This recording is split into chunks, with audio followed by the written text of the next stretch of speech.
آج سے ہزاروں سال قبل جزیرہ عرب کے علاقوں میں یمن کے گرد و نواح میں ایک شہر آباد تھا جسے سبا کہتے تھے، اور وہاں آباد لوگوں کو قوم سبا کہہ کر پکارا جاتا تھا، جہاں کے لوگ نہایت ہی نعمتوں اور راحتوں میں تھے۔ ہر طرف لہلہاتی فصلیں اور پھل سے لدے درخت موجود تھے، مگر یہ قوم شرک میں مبتلا تھی اور سورج کی پوجا کیا کرتی تھی۔ جب وہاں کے بادشاہ شراجیل بن مالک کی موت ہوئی تو اس کی بیٹی بلقیس نے حکومت کی باغ دوڑ سنبھالی۔ بعض مورخین نے لکھا ہے کہ بلقیس کے والدین میں سے ایک جنات میں سے تھے، مگر اس نظریے کی کوئی واضح دلیل نہیں ملتی۔ ملکہ بلقیس ایک قابل عورت تھی جس نے یمن پر 9 سال نہایت ہی خوبصورتی سے حکومت کی۔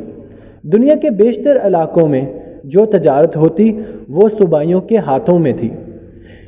یہی وجہ تھی کہ یہ قوم نہایت ہی دولت مند تھی، مگر یہ وہ زمانہ تھا جب مشرق سے مغرب تک ایک عظیم بادشاہ کی طاقتور حکومت اور جاہ و جلال کا ڈنکا بجتا تھا، جب تاریخ میں حضرت سلیمان علیہ السلام کے نام سے جانا جاتا تھا۔ حضرت سلیمان ابن داؤد۔ حضرت سلیمان علیہ السلام کی حکومت دنیا کے بیشتر ممالک میں تھی، جس کا دارالخلافہ یروشلم شہر تھا۔ آپ کو ہوا، جنات، چرند و پرند اور جانوروں پر حکمرانی عطا کی گئی تھی۔ ایک دن کا واقعہ ہے کہ حضرت سلیمان علیہ السلام نے دربار لگایا تو جن و انس، جانور اور پرندے سب کے سب حاضر ہوئے، مگر ان کا چہیتا پرندہ ہدہد غائب تھا۔ آپ نے پوچھا، ہدہد کہاں ہے؟ جب وہ نظر نہ آیا تو سلیمان علیہ السلام نے فرمایا، اگر وہ اپنی غیر حاضری کی کوئی مناسب وجہ پیش نہ کر سکا تو اسے ذبح کر دیا جائے گا۔ ابھی یہ گفتگو ہو ہی رہی تھی کہ ہدہد حاضر ہو گیا۔ پوچھا گیا، تم کہاں تھے؟ ہدہد نے بڑے احترام سے جواب دیا، اے اللہ کے پیغمبر، میں اڑتے اڑتے ایک ایسے ملک پہنچ گیا جہاں لوگ شرک میں مبتلا ہیں، وہاں آگ اور سورج کی پوجا کرتے ہیں۔ ان کی ایک رانی ہے جسے وہ بلقیس کے نام سے پکارتے ہیں، وہ ایک بہت بڑے تخت پر بیٹھتی ہے اور حکومت کرتی ہے۔ اس کے تخت میں قیمتی ہیرے جواہرات لال زمر چڑھے ہوئے ہیں، اور اس کے پاس تمام شاہی سامان، آرائش اور نمائش کے موجود ہیں۔ حضرت سلیمان علیہ السلام نے کہا، اگر تمہاری بات سچ ہے تو میرا خط اس ملکہ تک پہنچاؤ تاکہ وہ شرک سے باز آ جائے، اور خط پہنچانے کے بعد وہاں بیٹھ کر سنو کہ وہ کیا رد عمل اختیار کرتی ہے، اور پھر آ کر مجھے خبر دینا۔ حضرت سلیمان علیہ السلام نے خط روانہ کیا جو کچھ یوں تھا، شروع اللہ کے نام سے جو بڑا مہربان اور رحم فرمانے والا ہے۔ یہ عزت والا خط سلیمان ابن داؤد کی جانب سے ملکہ سبا بلقیس کی طرف ہے، جو ہدایت کی پیروی کرے اس کے لیے سلامتی ہے۔ مجھ پر غلبہ کی خواہش نہ کرو، میرے مقابلے میں سرکشی اختیار نہ کرو، بلکہ فرما بردار اور مٹی ہو کر میرے پاس آ جاؤ۔ یہ خط دراصل ملکہ سبا اور اس کی قوم کی طرف دعوت اسلام کے لیے بھیجا گیا تھا۔ ہدہد نے یہ خط لے جا کر ملکہ بلقیس کی گود میں گرا دیا۔ ملکہ کے دربار میں اس وقت 300 کے قریب سردار بیٹھے تھے۔ انہوں نے جب یہ خط پڑھا تو طیش میں آ گئے اور کہا کہ یہ ہماری توہین ہے، ہمیں اس کا سخت جواب دینا چاہیے۔ مگر ملکہ بہت سمجھدار تھیں، اس نے کہا، انہیں سمجھایا کہ خط سے پتہ چل رہا ہے کہ یہ کوئی عام شخص کا نہیں، خدا کا کوئی پیغمبر ہے جس نے یہ خط لکھا ہے، لہٰذا ہمیں حکمت سے کام لینا چاہیے۔ اس نے کہا کہ میں حضرت سلیمان علیہ السلام کی طرف ایک تحفہ بیچتی ہوں، اگر انہوں نے قبول کر لیا تو وہ بادشاہ ہیں، میں اس سے جنگ کروں گی، لیکن اگر انہوں نے تحفہ قبول نہ کیا تو میں اس کی پیروی کروں گی، کیونکہ وہ نبی ہے۔ ہدہد یہ ساری گفتگو سن رہا تھا۔ اس نے آ کر حضرت سلیمان علیہ السلام کو ساری بات بتا دی۔ حضرت سلیمان علیہ السلام نے جنات کو حکم دیا کہ شہر میں داخل ہونے والے راستے پر سونے چاندی کی اینٹوں کا فرش بچھا دیا جائے، راستے کے دونوں جانب سونے کی عجیب الخلقت جانور کھڑے کر دیے جائیں، وزراء اور امال سلطنت کی تمام کرسیوں کو سونے کا کر دیا جائے، دربار کو ہیرے جواہرات سے مزین کیا جائے، ادھر بلقیس نے حضرت سلیمان علیہ السلام کے لیے طائف روانہ کیے، جن میں سونے کی اینٹیں، جواہرات، غلام، کنیزیں اور ملکہ کا ایک خط بھی تھا۔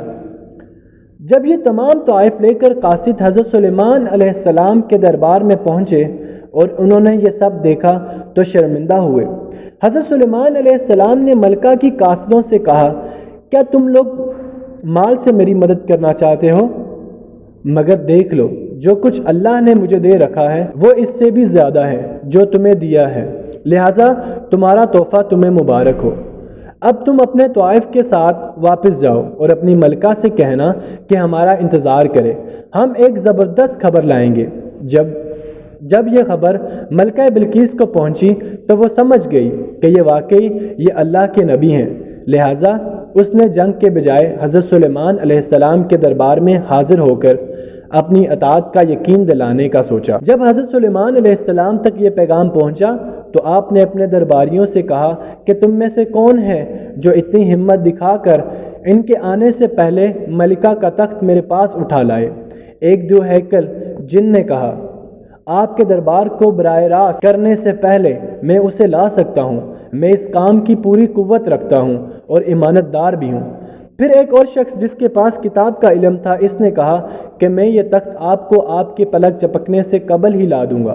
پھر حضرت سلیمان علیہ السلام نے اس تخت کو اپنے پاس رکھا ہوا دیکھا۔ یہ میرے پروردگار کا فضل ہے تاکہ وہ مجھے آزمائے کہ میں شکر کرتا ہوں یا ناشکری، اور جو شکر کرتا ہے تو اس کا شکر اس کے اپنے ہی لیے مفید ہے، اور اگر وہ ناشکری کرے تو میرا پروردگار بے نیاز ہے اور اپنی ذات میں بزرگ و برتر ہے۔ مفسرین کے مطابق وہ شخص حضرت سلیمان علیہ السلام کا کوئی دوست تھا جس کا نام آصف ابن بریخ بتایا جاتا ہے، اور بعض نے لکھا ہے کہ وہ آپ کا خالہ زاد بھائی تھا۔ کہا جاتا ہے کہ اس تخت کی لمبائی عرض 40 ہاتھ اور اونچائی 30 ہاتھ تھی، اس میں موتی سرخ یاقوت جڑے ہوئے تھے۔ حضرت سلیمان علیہ السلام نے اس تخت میں رد و بدل کر دیا اور اسے پہلے سے بہتر بنا دیا۔ جب ملکہ بلقیس حضرت سلیمان علیہ السلام کے دربار میں حاضر ہوئی تو آپ نے پوچھا، کیا تمہارا تخت بھی اسی طرح کا ہے؟ اس نے کہا، یہ تو گویا ہو بہو وہی ہے، اور ہمیں تو پہلے ہی معلوم ہو گیا تھا اور ہم فرما بردار ہو چکے ہیں۔ بلقیس کے آنے سے پہلے حضرت سلیمان علیہ السلام نے ایسی عمارت بنانے کا حکم دیا جس کا فرش شیشے کا ہو، نیچے پانی جاری ہو، پانی میں مچھلیاں اور دوسرے آبی جانور ہوں۔ حضرت سلیمان علیہ السلام اس عمارت میں اپنے شاہی تخت پر جلوہ افروز تھے، اور شیشے کے نیچے سے پانی اپنی پوری آب و تاب سے بہہ رہا تھا۔ جب اس کے اوپر شیشہ نظر نہیں آ رہا تھا، بلقیس کو اس محل میں لایا گیا۔ جب اس نے فرش کو دیکھا تو سمجھی کہ یہ پانی کا ایک حوض ہے، لہٰذا اپنی پنڈلیوں سے کپڑا اٹھا لیا۔ حضرت سلیمان علیہ السلام نے کہا، یہ تو شیشے کا ہے چکنا فرش۔ تب وہ شرمندہ ہوئی اور بول اٹھی، اے میرے پروردگار، میں سورج کی پوجا کر کے اپنے آپ پر ظلم کرتی رہی ہوں، اور اب میں نے سلیمان علیہ السلام کے ساتھ اللہ رب العزت کی اطاعت قبول کر لی، لہٰذا بلقیس پر یہ ظاہر ہو گیا کہ جس طرح وہ شیشے کے صحن کو پانی کی لہریں مارنے والا گہرا سمندر سمجھ بیٹھی، اسی طرح اس نے اور اس کی قوم نے سورج کی چمک اور دمک دیکھ کر اسے معبود اور خدا سمجھ بیٹھے۔ اسے اپنی فاش غلطی پر نہایت ہی شرمندگی ہوئی۔ بعض مورخین نے لکھا کہ اس واقعے کے بعد ملکہ سبا مسلمان ہو گئی اور حضرت سلیمان علیہ السلام کے نکاح میں آ گئی، جبکہ بعض نے لکھا ہے کہ آپ نے اس کو یمن واپس بھیج